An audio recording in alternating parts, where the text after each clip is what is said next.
Chapter 7. Don't Buy Me. 11! That's how many apples were lined up along the front of Mrs. Simms' desk, plus 2 pears, a banana, and a sandwich. And that's not counting Judy Billings' apple from yesterday, which Mrs. Simms took home last night. And one other thing, a gummy bear, a red one, from guess who? One of the apples was from me. We sat in our seats staring at them. Mrs. Simms stared. We were remembering how mad she was when school ended yesterday. We were all flinching, waiting. And then it came. It started with a little wrinkle at her mouth. Then it went to her eyes, then her whole face. Her cheeks bulged out like tennis balls. Her neck got ropey. Her hand shot to her mouth. Oh my God, I thought, she's going to barf. I inched back in my seat. Sure enough, something exploded from her. But it wasn't barf. Whatever it wasn't just a mouth thing. It was a full body thing. She bent over like she had a stomachache. She twirled away from us and wobbled to the front wall and stopped herself with her hand before crashing into it. When she turned back to us and took her hand away, I didn't recognize her face. It was blotchy and lumpy and red. Tears were coming down her cheeks. It was scary. Somebody peeped. Is she crying? Somebody else peeped. She's sick. Joey Peterson gave a snort. She ain't crying, dummy. She ain't sick. She's laughing. He was right. She was laughing. I never knew a teacher could laugh so hard. Joey was chuckling to himself. The rest of us were a fishbowl of open mouths. Finally, she started to calm down. She took deep breaths. I looked around. A couple kids were smiling, so I did too. But I was still afraid to laugh out loud.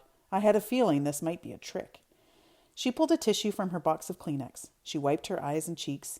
She took a long, deep breath. She picked up the sandwich. It was plastic wrapped. She stared at it. She held it out to us. Okay, she said. What is it? Billy Umberger spoke. Corned beef? Mrs. Simms nodded. It looked like she was ready to bust out again, but she took a deep breath. She sniffed. Okay, students. This has never happened before. I guess I wasn't ready for it. Sorry for losing my self-control there. Disgraceful example for my students. That's okay, Mrs. Simms. She turned to me and smiled, because I was the one who said it. I kicked myself in the ankle. Thank you, George, she said. Go, Georgie, I heard Joey whisper. I want you to know, said Mrs. Simms. She put down the corned beef sandwich and stepped away from the desk so we could all see the lineup again. I want you to know how much I appreciate all this. She waved at it, but she still couldn't look at it. But I have to make something clear to you. Very clear. Yes, you must earn your halo. But no, you may not buy your halo.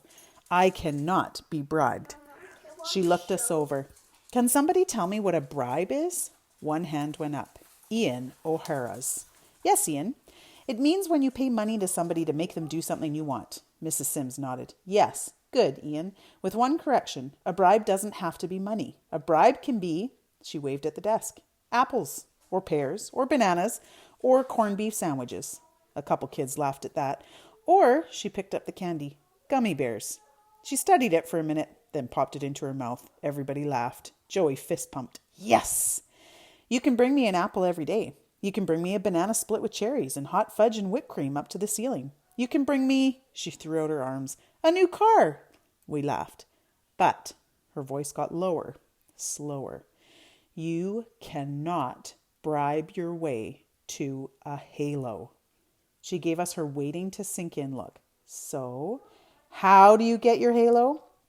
The class called back, earn it. Lesson learned, student angels. Yes.